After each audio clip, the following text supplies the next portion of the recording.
first of all, I want to offer my solidarity to the refugees, and in particular, the person that spoke so bravely and came on this call. I want to offer them my solidarity and to say it is so wrong that we have criminalized refugees.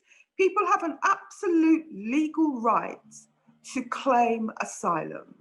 And yet, under the Tories, and sadly under New Labour, we have criminalised asylum seekers.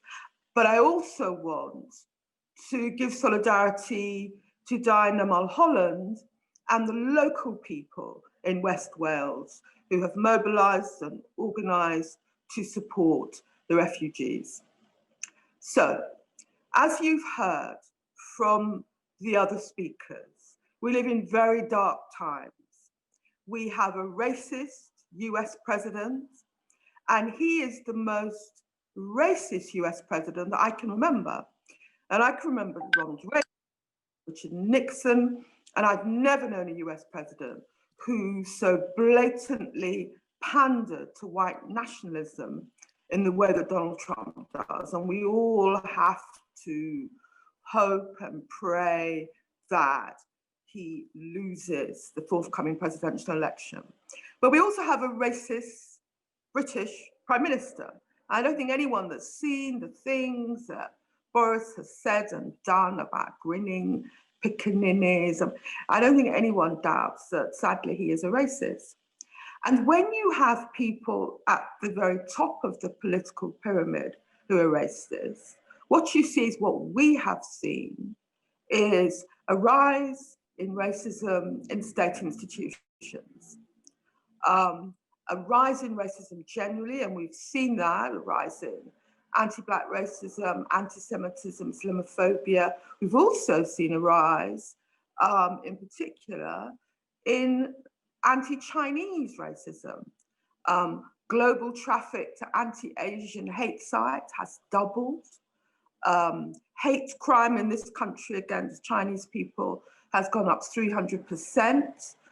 And the increase in the global use of Twitter hashtags encouraging violence against China and Chinese people has gone up by 900%.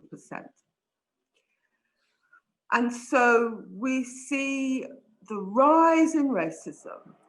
We see the rise in racism in state institutions, whether it's police in the United States, and we've all seen the horrible images of George Floyd being killed in plain sight by a policeman, but also racism in the police here in Britain.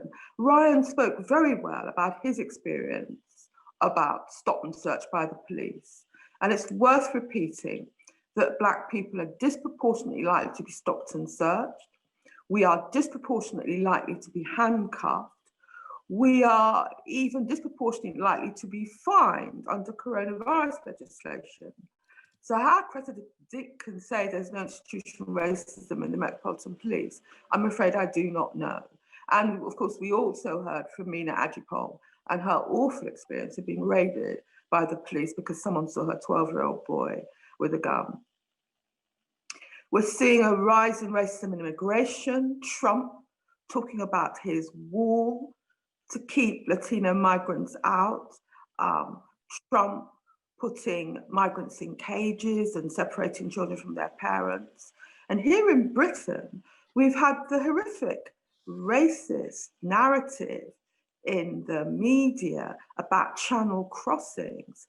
These are desperate people from Syria and North Africa trying to cross to safety in rubber boats, rubber dinghies. And the British media is talking about them as if they're an invading army. And British politicians are talking about bringing the Navy in to turn the boats round, to have a wave machine. It's as if they don't care about the lives of those people trying to flee to safety. And just on the question of Windrush, some of you will have seen Tory politicians say how sorry they are about what happened with Windrush, where a whole generation of Caribbean migrants were criminalised and deported and harassed. Well, they're not that sorry, because although they claim they were running a scheme to compensate these people, actually pathetically small sums of money has been paid out. The compensation, the mechanism is going incredibly slowly. And the danger is, because this is an aging cohort, very many of them will die before they get the compensation they're entitled to. That's how sorry the Tories are about Windrush, not sorry at all.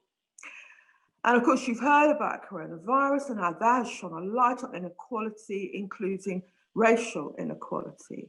And, you know, we could have done a lot better against coronavirus if this government hadn't been so anxious to dish out these huge contracts to private sector operators like Serco, who've made a complete mess of test and trace. If they had listened to trade unions like the NEU, we heard from Kevin Courtney earlier, and the UCU, who tried to say what would happen if you brought children back to school and brought students back to university. They tried to say, and they were right, there has been a terrible spike in infections, but the government wouldn't listen to them because they don't want to listen to working people. And there was even an element in the Labour Party which didn't want to listen to the unions either. But here we are. It's a time of crisis. It's a time of rising racism. And it is as if we are going to plunge into a terrible economic crisis. But you know, Diane Abbott, speaking earlier, actually showed us the way. The way is to come together and to organise, whether you're organising locally, whether you're organising in your trade union, whether you're organising nationally. Working people need to unite and come together. We need to push back against the rise in racism. We have to push back against racist politicians, not just because we want to be charitable to be migrants and people of colour, but because we will all be stronger. We will all be better if we come together, if we organise, and if we stand up to racism. Thank you very much for inviting me to speak. I think it's been a tremendous plenary, and I look forward to seeing some of the people on the call in the coming period as we work and campaign against racism. Thank you very much.